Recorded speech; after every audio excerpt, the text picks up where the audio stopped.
Bakit ang lungkot-lungkot mo? Para kang nawala ng 5 kalabaw ah. Oo nga, Han eh.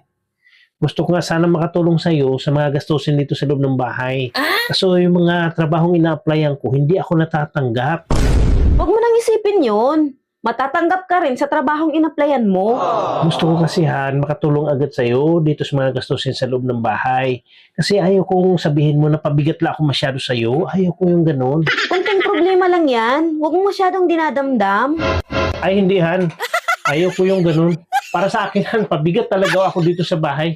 Kasi gusto ko talaga makatulong sa'yo agad-agad. Hindi ko accept yung sinasabi mo. Kasi pabigat na talaga ako masyado dito sa bahay. Pabigat ako sa'yo. Ano ka ba? Normal lang yan sa buhay ng tao. Huwag mo masyadong isipin.